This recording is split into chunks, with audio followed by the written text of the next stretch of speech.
Lecture 3 তে যেটা আলোচনা করব সেটা হচ্ছে fault clearing process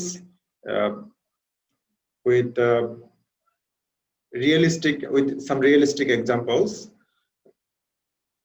So we already discussed about circuit interrupting or switching phenomena in circuit breaker using this figure. If you attend the second class, then we discuss a figure like this.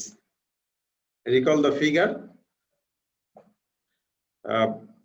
So this is a bus bar and a line is tapping out from this bus bar. There is a fault in this position. Circuit to be protected, there is a symbol A here. So from point A to rest of the line, we have to protect it because somewhere fault is happening here. So we have to disconnect by using this CV, circuit breaker.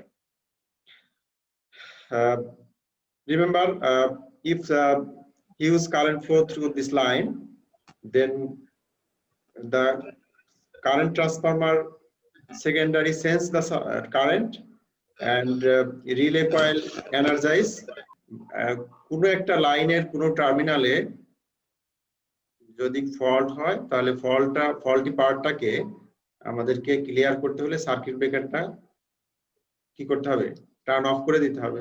সেই প্রসেসটা automatic. যখন huge current flow হবে এই line দিয়ে, সিটির সেকেন্ডারিতে current sense হয়ে scale down হয়ে sense হবে এবং এটা এই সলিনয়েড টাইপ রিলে কয়েল পুল করবে কন্ট্যাক্টরকে যে এটা সেকেন্ডারি সার্কিটের একটা সুইচ, যেটা আমার কন্ট্রোল সার্কিটের একটা সুইচ।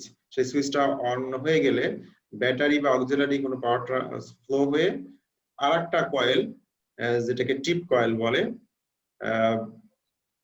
টিপ কয়েলটা যখন এনার্জাইজ হবে তো তার সাথে যে কন্টাক্ট আছে সার্কিট ব্রেকারের মুভিং কন্টাক্ট, সেই মুভিং কন্টাক্টটা ফিক্সড কন্টাক্টের সাথে ডিসকানেক্ট করবে। তো এই হচ্ছে আমাদের সার্কিট ব্রেকারের অপারেশন মেকানিজম। এটাকে বলে আমরা মেইন সার্কিট বলে, আর এই যে কন্ট্রোল সার্কিটের একটা যেটা সাপোর্ট করে যে রিলে সেন্স হয়ে সার্কিট বাকি অন অফ করে দেবে, এটা হচ্ছে আমাদের এই অক্সিলারি সিস্টেমটা হচ্ছে কন্ট্রোল সার্কিট। তো কন্ট্রোল সার্কিট এবং কন্ট্রোল সার্কিট সাধারণত বাইরে থাকে, আবার ছোট সার্কিট ব্রেকার হলে ভিতরে থাকে, আর বড় সার্কিট হলে বাইরে অবস্থান করে কন্ট্রোল সার্কিট।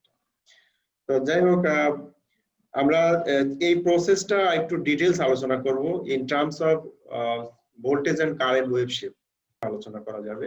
তো এই পর্যায়ে আমরা যেটা দেখতে চাচ্ছি সেটা হচ্ছে যে সার্কিট ব্রেকারের কি ফেনোমেনাটা তৈরি হয়।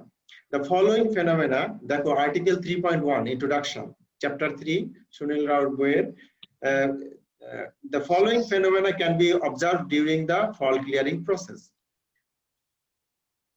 এক হচ্ছে, as the fault occurs, the current increase to a high value during the first half cycle of the wave, and thereafter the amplitude of the wave goes on reducing as the waveform pass through subtransient, transient and steady state. তাহলে এক নম্বর observation হচ্ছে, কোনো একটা সার্কিটের যেখানে problem হোক, short circuit আমরা বলবো প্রথম অবস্থায়।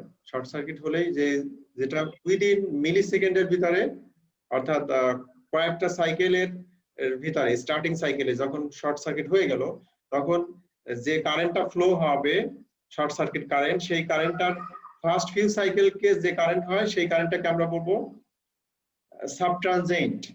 সার্কিটের সিস্টেমটা এখন সাবট্রানজিয়েন্ট অবস্থায় আছে, কারেন্ট যেটা হবে সেটা কারেন্টটা হচ্ছে সাবট্রানজিয়েন্ট কারেন্ট। তারপরে ফিউ সাইকেল ফিনিশ হওয়ার পরে এরপরে ট্রানজিয়েন্ট একটা স্টেবল তৈরি হবে, এরপরে স্টেডি স্টেট। তো কারেন্টের অ্যামপ্লিটিউড বা কারেন্ট ইনভেলপটা ফ্রম হাই থেকে আস্তে আস্তে স্টেডি স্টেট অবস্থায় আসবে। তো এই স্টেডি স্টেট যেটা কারেন্ট হবে স্টিল সেই কারেন্টটা ফল্ট কারেন্ট, যেটা নরমাল রেটেড কারেন্টের চেয়ে অনেক বেশি। তো এই সিচুয়েশনটা তৈরি হয় এবং the waveform of the current is asymmetric above the normal zero axis. তোমরা সাইনোসয়েডাল ওয়েভের নেচার জানো, জিরোতে জিরোর এভারেজটা আসলে জিরো অ্যাক্সিস মানে মিডল থাকে এভারেজ, কিন্তু যখন ফল্ট হয় তখন তিনটা ফেজের কারেন্ট সেম ডিসি মেইনটেইন করতে পারে না, ডিসি অফসেট হয়। এনিওয়ে, সো এটা একটা নরমাল ফেনোমেনা, যে কোনো শর্ট সার্কিটের ক্ষেত্রে আমরা যদি ফল্ট চিন্তা করি যে ফল্ট হওয়ার সাথে সাথে যে জিনিসটা হয়, তো এই ঘটনাটা ঘটে যে কারেন্টটার ভ্যালুটা ফার্স্ট হাফ সাইকেল ওয়েভ টা খুব বেড়ে যায়, তারপরে ওই ওয়েভটা আস্তে আস্তে রিডিউস হতে থাকে এবং স্টেডি স্টেটে পৌঁছে, steady state short circuit current আর কি। তারপরে ভোল্টেজের ক্ষেত্রে কি হয়, the voltage across the circuit breaker pole after final arc extinction.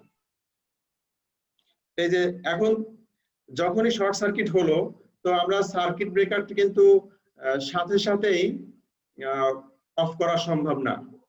আর কারণ হচ্ছে যে প্রথম অবস্থায় রিলে কয়েলটা সেন্স হবে, সেখানে কিছু ডিলে হবে, সেই ডিলের কারণে সার্কিট ডিলে হয়ে আর এখানে এনার্জাইজিং কয়েল আছে সেখানে ডিলে হবে।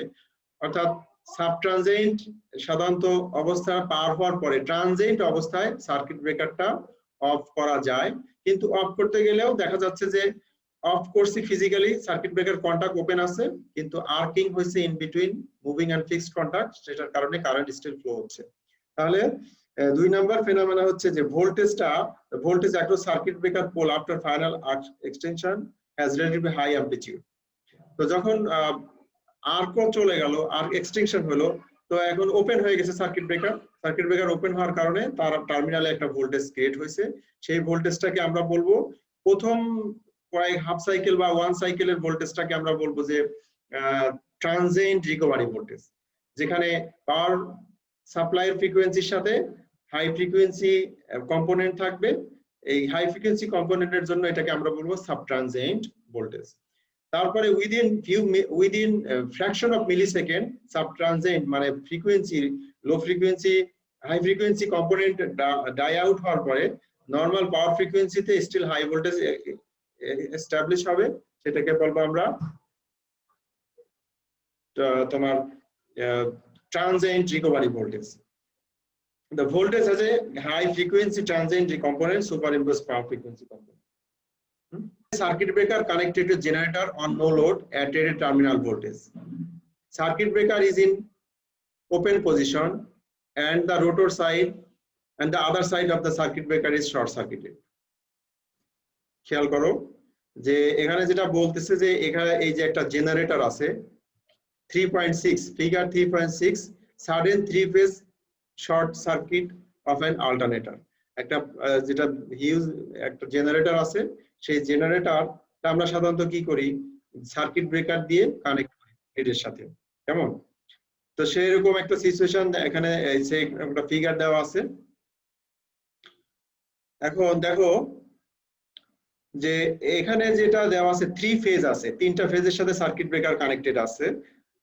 কারেন্ট আমরা স্পেসিফিক ফেজ বি কে অবজার্ভ করব। ফেজ বি তে সার্কিট ব্রেকার ওপেন থেকে আমরা অন করব, এরপরে শর্ট সার্কিট হওয়ার কারণে সার্কিট ব্রেকারটা কি হয়ে যাবে, কি করব আবার অফ করব। তো এই সিচুয়েশনে ওয়েভ শেপটা কেমন হবে সেটা আলোচনা করব। তাহলে সার্কিট ব্রেকারটা আছে connected a generator on no load, জেনারেটরটা নো লোড অবস্থায় আছে, রেটেড টার্মিনাল ভোল্টেজ আছে, rated terminal voltage. Circuit breaker is in open position and the other side of the circuit breaker is short circuited. Short circuited আছে। আচ্ছা, এরপরে let us consider circuit breaker B closed at instant when voltage of terminal B with respect to neutral is neutral is 0.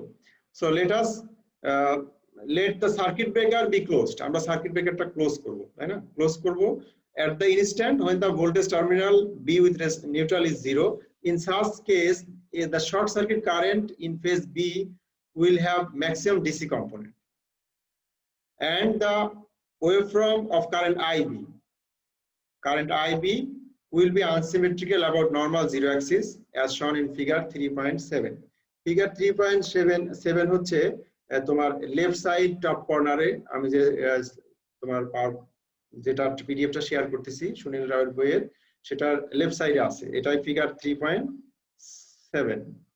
তো 3.7 এ দেওয়া আছে যে তোমার আমি যেটা বললাম যে এই সার্কিট ব্রেকারটা কি হচ্ছে যে বি ফেজটাকে আমরা স্টাডি করব। বি ফেজের যে সার্কিট ব্রেকার, সেই সার্কিট ব্রেকারটা আসলে এই পাশটা হচ্ছে শর্ট সার্কিটের, সার্কিট ব্রেকারটা ওপেন অবস্থায় ছিল, এখন সার্কিট ব্রেকার ক্লোজ করব। ঠিক আছে, ক্লোজ করলে সেই সিচুয়েশনটা কি হবে? শর্ট দেখো যে প্রথমে কারেন্ট শেপটা দেখবো আইবি, এখানে দেখছো না আইবি ওয়াই এক্সিস বরাবর current shape, asymmetrical current flow হচ্ছে পার্টিকুলার ফেজে আইবি কারেন্ট, আর ভোল্টেজ ভিবি, সার্কিট ব্রেকারের অ্যাক্রসের ভোল্টেজ হচ্ছে ভিবি, যেটা ফিগার 3.7 এর নিচের অংশটা, এটা হচ্ছে ফিগার ভিবি। তো একই ফিগারের ভিতর একটা হচ্ছে কারেন্ট ওয়েভ শেপ, দ্বিতীয়টা হচ্ছে ভোল্টেজ ওয়েভ শেপ। এখন the figure shows the typical waveform of short circuit current in a phase having maximum DC component। তাহলে দেখো যেহেতু জিরো অ্যাক্সিস, আমাদের জিরো অ্যাক্সিসটা হচ্ছে এটা, এক্স অ্যাক্সিস জিরো অ্যাক্সিস, তার মানে কারেন্টের ডিসি কম্পোনেন্ট পজিটিভ পোলারিটিতে আছে। Generator is on no load before T equal to 0, জেনারেটরের কোনো লোড ছিল না, hence the current is 0 before t is a t short circuit occurs। তার ঠিক আগে যেহেতু আমাদের সার্কিট ব্রেকারটা ওপেন ছিল, সুতরাং কোনো কারেন্ট ফ্লো হয় নাই, শর্ট সার্কিট কারেন্ট কোনো ফ্লো হয় নাই। এখন টি হচ্ছে শর্ট সার্কিট আমরা অকার করাবো সার্কিট ব্রেকারটা অন করে। at t equal to 0 the short circuit is applied and the current increased to a high value during the first quarter cycle। কারেন্টের ভ্যালুটা বাড়ছে না একটু, যে রেটেড কারেন্ট ছিল সেটা তো জিরো অ্যাক্সিসের সাথে এভারেজ ছিল, এখন কারেন্টের পরিমাণ অনেক বেড়ে গেছে এবং এটা বেশ কয়েকটা সাইকেল জুড়ে আমরা ফলো করতেছি। ধরো যে প্রথম সাইকেলের ওয়ান কোয়ার্টার ফার্স্ট পিক যেটা, সেই পিকটা ওএম, দেখো OM and this is the maximum instantaneous value of current during the short circuit। The instantaneous peak value of the first major current loop is called making current. আমি circuit ব্রেকারটা on করতেছি, তাহলে current flow বেড়ে যাচ্ছে, যেহেতু পাশে short circuit করা আছে, কোনো লোড দেওয়া নাই, তাহলে ম্যাক্সিমাম কতটুকু পাবে? ফার্স্ট কোয়ার্টারেই ম্যাক্সিমাম হবে, সেটার ভ্যালু হচ্ছে ওএম। তাহলে এই ওএম কারেন্টটার ভ্যালুটাকে আমরা বলবো making current. In the figure making current is OM এবং এটাকে আমরা কিলো অ্যাম্পিয়ার পিক বলবো। ঠিক আছে, আরএমএস ভ্যালু না, এটা হচ্ছে পিক ভ্যালু। এখন দেখো লেট আস সেকেন্ড পজিশনে আসি, let us come to this making current after covering the remaining process। এখন এই কারেন্টটা আমাদের আছে, the current circuit breaker contact separates after few cycles since the relay and operating mechanism takes itself couple of cycle। তো এখন দেখা যাচ্ছে যে এখানে একটা সাইকেল, দুইটা সাইকেল, দুই সাইকেল, তিন সাইকেল এরকম সময় নেবে সাব ট্রানজিয়েন্টের ভিতর থাকা অবস্থাতেই, যে সময়টার ভিতরে রিলে কয়েল গুলো সেন্স হতে, তারপরে সার্কিট ব্রেকারের যে টিপ কয়েল আছে সেটাকে সেন্স করতে একটু ডিলে হবে। সেই ডিলের ভিতরে কিছু সাইকেল চলে যাবে, কন্টাক্ট সেপারেট এট টি equal two capital T subscript 1। এই পজিশনটাতে দেখো আমি যে কার্সার যে জায়গায় রাখছি, ঠিক এই পজিশনে এসে সার্কিট ব্রেকারের যে কন্টাক্ট সেটা রিলে হয়ে কন্টাক্ট ওপেন হওয়া শুরু হবে। কেমন? তো কন্টাক্ট ওপেন হওয়া শুরু হচ্ছে এই মুহূর্তে আমরা আছি। At t equal to T1, let us assume the circuit breaker contact separate at t equal to T1. The RMS value of short circuit at the instant of contact separation is termed as breaking current। তাহলে making current কোন পর্যন্ত ছিল? যে এই যে first couple of cycle, transient, যেটা বিশেষ করে সাব ট্রানজিয়েন্ট রিজনের ভিতর, এটাই হচ্ছে মেকিং কারেন্ট। আর ব্রেকিং কারেন্ট কোনটাকে বলবো? যখন কন্টাক্ট সেপারেশন শুরু হয়েছে তারপর থেকে ফিউ কাপল অফ সাইকেল, সেই কারেন্টটাকে আমরা বলবো ব্রেকিং কারেন্ট। তো after the separation of contact of the circuit breaker, the arc is drawn between contact. It is normal circuit ব্রেকারের ক্ষেত্রে হাই ভোল্টেজ হাই কারেন্ট, সুতরাং কি হবে, কারেন্টের ওই তোমার কন্টাক্ট সেপারেশন হওয়ার সাথে সাথে আর্ক তৈরি হবে ইন বিটুইন কন্টাক্ট, তাহলে এই আর্কের ভিতর দিয়ে কারেন্ট ফ্লোটা কন্টিনিউ হবে। তো between the contact the arc current varies sinusoidally for a few cycles at t equal to 2 t2 a particular current zero, the electric strength of arc space builds up sufficiently so as to prevent the continuation of arc. এখন আমরা যেহেতু AC circuit, এটা AC সার্কিটের সময় circuit ব্রেকারের operation always কোথায় হবে, যে natural যেখানে জিরো কারেন্টের জিরো আছে সেই জায়গাতে হবে। যেমন এই কয়েকটা সাইকেল পার হওয়ার পরে দেখবে যে কারেন্টের ভ্যালু যে এই পজিশনটাতে টি, যে জায়গাটার নাম হচ্ছে T equal to T2 capital T2 subscript current zero, arc interrupted. তো কিছুক্ষণ আর্কটা কি হবে, কন্টিনিউ হবে। এখন ফার্দার কন্টিনিউ হতে পারতেছে না কেন, কারণ আমরা বলছি যে আমাদের সাপোর্টিং মেকানিজম আছে। কি মেকানিজম? আর্ক এক্সটিংগুইশিং মেকানিজম, সেটা এয়ার ব্লাস্ট হতে পারে, তারপরে মিডিয়ামটা সালফার হেক্সাফ্লোরাইডের ভিতর ইমার্জ থাকতে পারে, বা ট্রান্সফরমার অয়েল যেটা ব্যবহার করা হয় আর্ক এক্সটিংগুইশিং মিডিয়া হিসেবে সেটা থাকতে পারে, অথবা ম্যাগনেটিক ব্লো আউট হতে পারে যার মাধ্যমে আমরা আর্কটাকে স্প্লিট করতেছি। তো এই মেকানিজম এই কয়েকটা সাইকেলের ভিতর করা হবে, এর কারণে কি হবে, তোমার ফাইনালি আর্কটা এক্সটিংগুইশ হবে। কিন্তু আর্ক এক্সটিংগুইশনটা সবচেয়ে সহজ হবে কোন জায়গায়, যেখানে কারেন্টের ভ্যালুটা ন্যাচারালি জিরো, ঠিক টি ইকুয়াল টু যখন টাইম টি ক্যাপিটাল টি সাবস্ক্রিপ্ট 2 এই পজিশনটা ন্যাচারালি দেখো কারেন্ট জিরো, এই পজিশনে আর্কটা আমরা বলতে পারবো যে সাফিসিয়েন্টলি আমরা ওই ডাইইলেকট্রিক স্ট্রেংথটা ডেভেলপ করতে পেরেছি। ডাইইলেকট্রিক স্ট্রেংথ ডেভেলপমেন্টের রেটটা যে ভোল্টেজ ছিল এখানে আর্কিং ভোল্টেজ তার রেটের চেয়ে বেশি হয়েছে, এই জন্য ফাইনালি আমরা কি করতে পারছি, সাকসেসফুলি কারেন্টটা ইন্টারপ্ট করতে পারছি। Arc is extinguished and circuit is interrupted. Meanwhile, what is happening to the voltage between contact? তো ভোল্টেজ কন্টাক্টের ভোল্টেজ শেপটা কেমন হবে, সেই ভোল্টেজ শেপটা আমরা এই সেকেন্ড ফিগারে দেখতে পাচ্ছি। ফিগার সাব ফিগার, দ্বিতীয় ফিগারটাতে নিচের ফিগারটাতে দেখো ভোল্টেজ ওয়েভ শেপ দেখানো হয়েছে। The voltage is recorded in figure 3.7 lower portion. Before t equal to 0, the contact are closed. Sorry, before t equal to 0, এই সময় কন্টাক্ট ক্লোজ অবস্থায় ছিল, কন্টাক্ট আর close and the voltage between them is 0. যেহেতু আমরা কন্টাক্টটা close অবস্থায় রাখছিলাম, তাহলে কারেন্ট ভোল্টেজটা কি হবে, 0 হবে। The voltage after the separation of the contact at t equal to 2:1, the voltage across contact increases. এই জায়গাতে ভোল্টেজটা যেহেতু কন্টাক্ট শুরু হয়েছে, তাহলে ভোল্টেজ সেপারেট হয়েছে কিছুটা, স্টিল কারেন্ট ফ্লো হচ্ছে, তারপরে একটা ভোল্টেজ ফর্ম তৈরি হয়েছে। এখানে কারেন্টের পরিমাণটা খুব একটা বেশি না, যেহেতু এটা আর্ক কারেন্ট, তাই না? After the separation and in fact this voltage in the voltage drop across arc during the arcing period.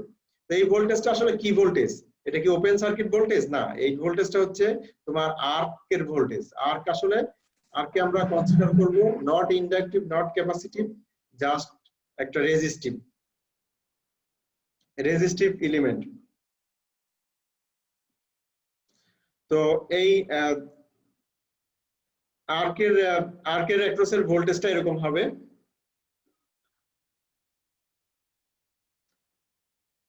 এরপরে আসো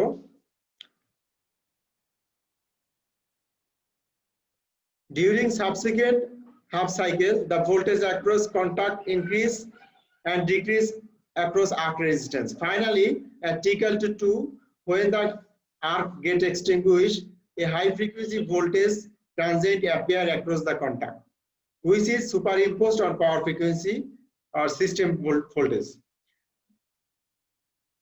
যখনই আর্কটা, এই যে আমরা এই ফিগারটা যদি এই পাশের ফিগারটাতে দেখি, ওই ফিগারেরই একটা পোরশন দেখো, যে এটা হচ্ছে আর্কের অ্যাক্রসের ভোল্টেজ। যখন এই জায়গাটা কিন্তু তোমার কি ছিল না, যে কারেন্ট ফ্লো হচ্ছে আর্কের মধ্যে দিয়ে। তো সেই ভোল্টেজ ড্রপটা আমরা এইভাবে প্রকাশ করতেছি, একটা ধরো যে স্কয়ার ওয়েভ শেপ।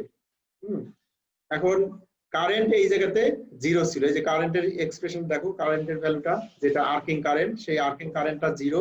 এই জায়গাতেই আমরা বলতে পারছি যে ডাইইলেকট্রিক স্ট্রেংথ সাফিসিয়েন্টলি ডেভেলপ হয়েছে, এর কারণে আর্ক এক্সটিংগুইশ হয়েছে এবং আর্ক সার্কিট ব্রেকারের কন্টাক্ট দুটা প্র্যাকটিক্যালি এখন রিয়েলিটিতে ওপেন হয়েছে। তো ওপেন হওয়ার সাথে সাথে সেখানে একটা ভোল্টেজ ফর্ম হবে, সেই ভোল্টেজটাকে আমরা বলবো রিস্ট্রাইকিং ভোল্টেজ। তো রিস্ট্রাইকিং ভোল্টেজের দুইটা পার্ট, একটা হচ্ছে ট্রানজিয়েন্ট রিস্ট্রাইকিং ভোল্টেজ আর রিকভারি ভোল্টেজ। ট্রানজিয়েন্ট রিস্ট্রাইকিং ভোল্টেজের যে অংশটা, সেটাতে উইদিন ফ্র্যাকশন অফ মিলিসেকেন্ড থাকবে, সেখানে পাওয়ার ফ্রিকোয়েন্সি যেটা, সেই ফ্রিকোয়েন্সি 50 হার্জ এর হোক আর 60 হার্জ হোক, তার উপর হাই ফ্রিকোয়েন্সি একটা কম্পোনেন্ট থাকবে। এই দুইটার ইম্পোজ হয়ে একটা রেজাল্টেন্ট ভোল্টেজ ওয়েভ শেপ দেখা যাচ্ছে, এটা রিগিং like within fraction of millisecond.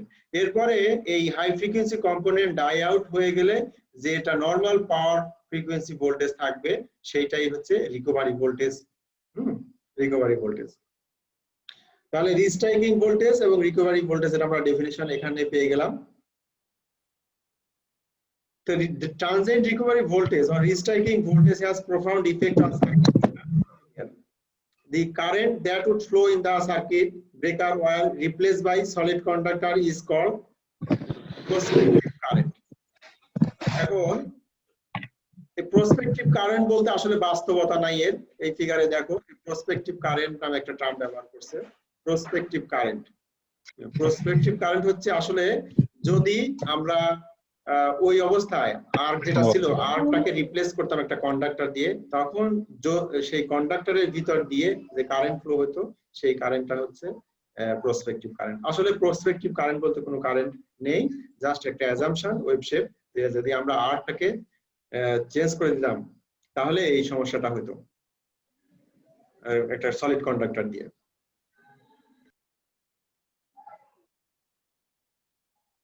তাহলে আমরা এই পর্যায়ে যেটা শিখলাম সেটা হচ্ছে তোমার ট্রানজিয়েন্ট রিকভারি ভোল্টেজ বা রিস্ট্রাইকিং ভোল্টেজ সিমিলার আমরা দুই ভাবে বলতে পারি, আইদার ট্রানজিয়েন্ট রিকভারি ভোল্টেজ অথবা রিস্ট্রাইকিং ভোল্টেজ।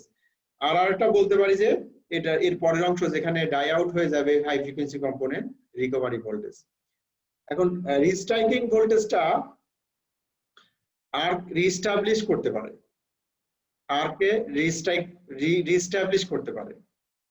তো সেই ব্যাপারটা এখানে আছে যে যদি সাফিসিয়েন্টলি আমরা ভোল্টেজটা dielectric strength in between conductor যদি ডেভেলপ করতে না পারি আর্কিং পিরিয়ডে, তাহলে দেখা যাবে যে তোমার আর্কটা রিস্ট্রাইক করতেছে, অর্থাৎ আর্ক এক্সটেনশন হয়েছিল, এখন আর কোনো আর্ক নাই, কারেন্ট ফ্লো হচ্ছে না, কিন্তু দেখা যাচ্ছে যে হাই ভোল্টেজটা আছে, রিস্ট্রাইক ভোল্টেজ, সেই ভোল্টেজটা কোন পজিশনে কি বলবো আমরা, এটা দেখো যে while switching capacitance current, capacitive current একটা কারেন্টের ধরন বলছে, যে আমরা অ্যাজাম্পশন করে নিচ্ছি এটা একটা ক্যাপাসিটিভ সার্কিট, সেই তোমার রেজিস্ট্যান্স ইগনোর করা হচ্ছে এবং ইন্ডাকট্যান্স আমরা ইগনোর করতেছি, শুধুমাত্র ক্যাপাসিটর ধরলে, অর্থাৎ ক্যাপাসিটরটা কোন জায়গায় ফর্ম হয়েছে, যে লাইনের যে তোমার সার্কিট ব্রেকারটা অফ হয়ে আছে ওই জায়গায় একটা ক্যাপাসিটি ফর্ম হয়েছে। এইরকম ক্যাপাসিটিভ সুইচিং সার্কিটের ক্ষেত্রে high voltage appearing across the contact gap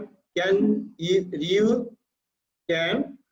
cause reignition of the arc after initial arc extension. কোনো আর্ক নেই, এখন এরপরে আবার রিইগনাইট হতে পারে if the contact space break down within a period of 1/4 of a cycle, 20 মিলিসেকেন্ডে একটা সাইকেল, তাহলে 20 মিলিসেকেন্ডের 1/4 সেকেন্ডের ভিতরে, এটা কিন্তু যে জায়গায় কারেন্ট জিরো হয়েছিল ঠিক সেই জায়গাতে পর থেকে একটা সাইকেল যদি আমি কনসিডার করি, সেই সাইকেলের 1/4 টাইমের ভিতরে যদি রিস্ট্রাইকিং ভোল্টেজটা স্ট্রং এনাফ হয়, যেটা তোমার ডাইইলেকট্রিক স্ট্রেংথের চেয়ে অনেক বেশি শক্তিশালী, তাহলে আবার আরেকবার রিস্ট্রাইক হবে, অর্থাৎ আরেকবার আর্ক ফর্ম হবে ইন বিটুইন কন্ডাক্টর। তো এই ফেনোমেনাটাকে বলে রিইগনিশন, এটাকে আমরা কি বলবো, রিইগনিশন। if the breakdown occurs after 1/4 অর্থাৎ 1/4 পিক থেকে ডাউন হওয়া শুরু করছে এর অনওয়ার্ড যদি আবার রিইগনিশন হয় তো এই ফেনোমেনাটাকে বলা হয় রিস্ট্রাইক। তো দুইটা টার্ম আমরা শিখলাম, রিইগনিশন এবং রিস্ট্রাইক। এর ডেফিনেশনটা তো এখন আমরা যেটা হাই ফ্রিকোয়েন্সি কম্পোনেন্ট বললাম যে ট্রানজিয়েন্ট রিস্ট্রাইক ভোল্টেজের ভিতর যে ফ্রিকোয়েন্সি হাই ফ্রিকোয়েন্সি থাকে সেই ফ্রিকোয়েন্সিটার এক্সপ্রেশন কি হবে? সেই ফ্রিকোয়েন্সির এক্সপ্রেশন হচ্ছে এখানে আমরা বলবো যে লাইনের ক্যাপাসিটি ইন্ডাকট্যান্স আছে, ক্যাপাসিটেন্স আছে, অর্থাৎ যে লাইনের সাথে আমাদের সার্কিট ব্রেকারটা আছে সেই সেখান থেকে আমরা যদি সোর্সের দিকে তাকাই তাহলে আমরা কি দেখবো? লাইনের ইন্ডাকট্যান্স থাকবে। এরপরে ক্যাপাসিটেন্স আছে, capacitance between bushing, capacitance between phase and ground, হ্যাঁ, নিউট্রাল। তো এই ক্যাপাসিটেন্সকে আমরা লাম্প ক্যাপাসিটেন্স কনসিডার করতে পারি, নট ডিস্ট্রিবিউটেড। একইভাবে লাম্প ইন্ডাকট্যান্স।